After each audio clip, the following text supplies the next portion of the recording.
उन्होंने पहले हमारा मुंह दबाया, फिर उन्होंने बोला जो है हमको दे दो नहीं तो मार डालेंगे।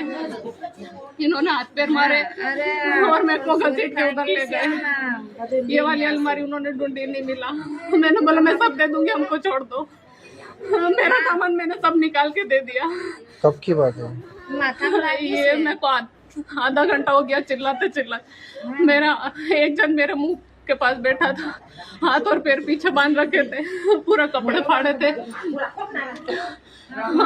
चिल्लाने की कोशिश करी तो बोला तेरे पति को मार देंगे। चोट भी बहुत कितने जन थे? ये मेरे को 2 दिखे थे, बाकी इधर भी और थे। 2 से 3 लोग थे मेरे पास। काय से थे? कुछ था क्या? डंडा वंडा थे हथियार उनके पास। मारा काय से? मैं इनको मारा ये नहीं पता, उधर मेरे को बांध दिया था, उसके बाद इधर मारा। चाकू से मारा हुआ है?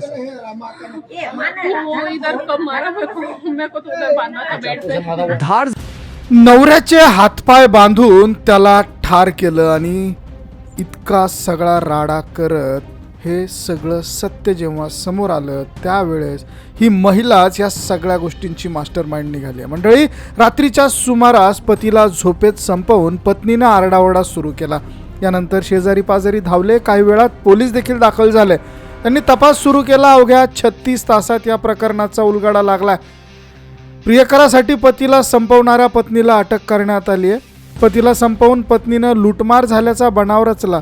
पतीच्या मृत्यूनंतर पत्नी धाय मोकळून रडायला लागली होती। पोलीस तपासात तिचा पर्दाफाश झालेला आहे। पतीच्या मृत्यूनंतर ही रडणारी पत्नीच या सगळ्यांच्या मागची मास्टरमाइंड आहे हे सध्या समोर आलं। ही घटना मध्य प्रदेशच्या धार जिल्ह्यात घडली आहे। धार जिल्ह्यातल्या गोंदीखेडा चारण या गावात झालेल्या हत्येचा तपास पोलिसांनी पूर्ण केला।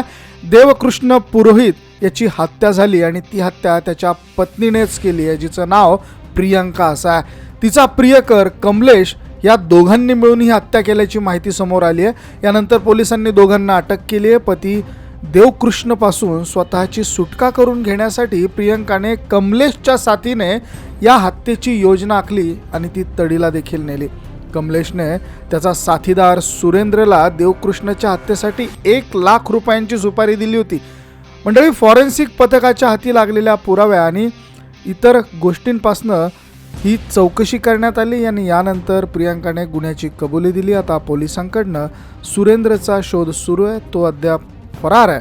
पोलीस अधीक्षक मयंक अवस्थी यांनी दिलेल्या माहितीनुसार प्रियंकाचा विवाह 15व्या वर्षीच झालेला होता। बालविवाह झाला असल्याने देवकृष्ण आणि प्रियंका वेगवेगळे राहायचे।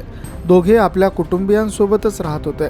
21 वर्ष पूर्ण झाल्यानंतर प्रियंकाला पतीसोबत राहण्यात सांगण्यात आलेलं होतं, पण ती यासाठी तयार नव्हती आणि या सुमारास तिचं कमलेशसोबत सूत जुळलं होतं। हे नातं पुढे कृष्णदेवरायच्या जीवावरती बेतलेलं होतं। तर सुरेंद्रने प्रियंकाला दुसऱ्या खोलीत बांधून ठेवलं। काही वेळानंतर सुरेंद्र निघून गेला आणि प्रियंकाने आरडाओरड करायला सुरुवात केली, पण तत्पूर्वी सुरेंद्रने देवकृष्णच्या डोक्यात धारदार हत्याराने वार केले, त्यात त्याचा जीव गेला। देवकृष्णची हत्या आणि घरात लुटमारीच्या उद्देशाने झाली हे दाखवण्यासाठी आरोपींनी हा सगळा देखावा उभा केला होता। तर अशा पद्धतीचा हा प्रकार सध्या समोर येतोय आणि देशभरात या प्रकरणाची मोठी चर्चा सुरू आहे।